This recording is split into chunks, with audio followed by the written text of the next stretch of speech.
আলহামদুলিল্লাহ, আমাদের প্রিয় অ্যাপ্লিকেন্ট পঞ্চগড় জেলার উজ্জ্বল চন্দ্র, সে আজকে একটা জাপানের কোম্পানি থেকে ইন্টারন্যাশনাল জব ভিসা ক্যাটাগরিতে তার আজকে প্রি ভিসা ইস্যু হয়েছে।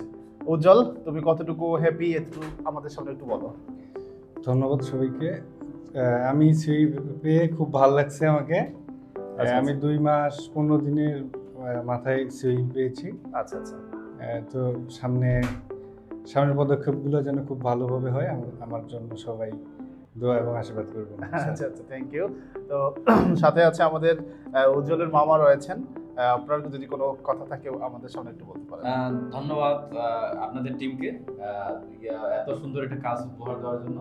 আমরা আসলে আশা করিনি যে এত কম সময়ে এত মানে বলা যায় যে এত তাড়াতাড়ি 2 মাস 15 দিন বা 16 দিনের মধ্যেই এসইউই আসবে। আমরা উচ্ছ্বসিত খুবই এবং আবেগ প্রণোদিত, কারণ এত সুন্দর সার্ভিস আমরা এর আগে কোথাও পাইনি। আমরা অনেকদিন আমরা হিসাব করলাম কিছুদিন আগে, দেখা যায় যে 6-7 বছর ধরে বিভিন্ন জায়গায় আমরা ট্রাই করছিলাম, বাট দেখা যায় যে এখানেই আসে আমরা খুব অল্প সময়ে আমরা সাকসেস হইলাম।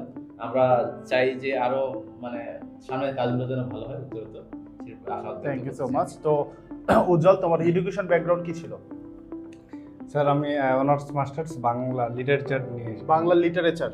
তো বাংলাদেশের মানুষ তো বলে যে ইঞ্জিনিয়ারিং ক্যাটাগরি আবার বাংলা লিটারেচার, তো এটা কিভাবে পসিবল হয়েছে? না স্যার, অনার্স মাস্টার্স পাস হইলেই ইন্টারন্যাশনাল সার্ভিসে যাওয়া অ্যাপ্লিকেশন যায়। করে। আচ্ছা আচ্ছা। আরেকটা বিষয় হচ্ছে যে তোমার কি ধরনের কোম্পানিতে তুমি যাচ্ছ? আমি হচ্ছে ক্লোজ সার্কিট ইনস্টলেশন কোম্পানিতে যাচ্ছি। আচ্ছা আচ্ছা। তো কোম্পানিটা কোথায় তোমার?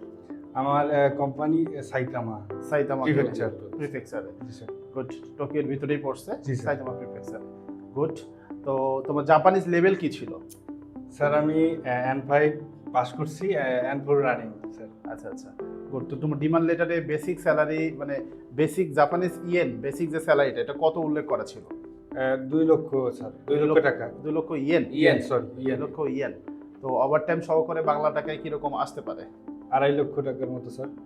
2.5 লক্ষ টাকার মতো প্রায়, যে 2 লাখ ইয়েন আর কি, একটু হ্যাঁ এরকম মোটামুটি 28 মানের মতো আর কি, 2,80,000 ইয়েনের মতো ওভারটাইম আসতে পারে। মোটামুটি বাংলা টাকায় আপনার হচ্ছে 2,50,000 টাকার মতো আর কি। যাই হোক, প্রাথমিক অবস্থায় ভালো একটা স্যালারি পাচ্ছ। আর মেইনলি হচ্ছে জাপানিজ কোম্পানি যে তোমাকে বাসা ভাড়ার বিষয়ে কত টাকা বা কত ইয়েন দিচ্ছে? এটা হচ্ছে 20,000 ইয়েন দিচ্ছে। গুড। ডিমান্ড লেটারে লেখা আছে তো? জি স্যার। আচ্ছা। তো ইন্টারভিউ বোর্ডে কি কি কোশ্চেন করেছিল বা কতটুকু জাপানিজ লেভেল ছিল তোমার? তখন আমি N5 রানিং ছিলাম স্যার। আচ্ছা যখন স্কাইপিং দেই আর কি। আচ্ছা আচ্ছা। Thank you so much. ওর জন্য দোয়া করবেন।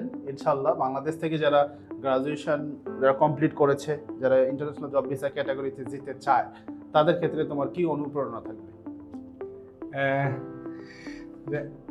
ইন্টারন্যাশনাল জব বিষয়ে যারা অনার্স মাস্টার্স শেষ করেছেন, পাশাপাশি জাপান যাওয়ার স্বপ্ন আছে, আচ্ছা, তারা আমাদের হচ্ছে রেওয়া আইটি কনসালটেন্সিতে আসেন, যোগাযোগ আচ্ছা, করেন, আচ্ছা। কথা বলেন। বুঝতে পারছি। Thank you so much. ওর জন্য দোয়া করবেন। মামা, আমাদের জন্য দোয়া করবেন। অবশ্যই ইনশাআল্লাহ সামনের টিমকে ধন্যবাদ এত সুন্দর একটা কাজ উপহার দেওয়ার জন্য। হ্যাঁ, এবং যারা অনার্স মাস্টার্স কমপ্লিট করে যারা বেকার বসে আছেন, বেকার না থেকে এদিক সেদিক ঘোরাঘুরি না করে আপনারা অবশ্যই রেওয়ার টিমের সাথে যোগাযোগ করবেন, কনসালটেন্সি সেন্টারে আসবেন এবং আপনার সেবা নিয়ে যাবেন। ধন্যবাদ সবাইকে। Thank you so much.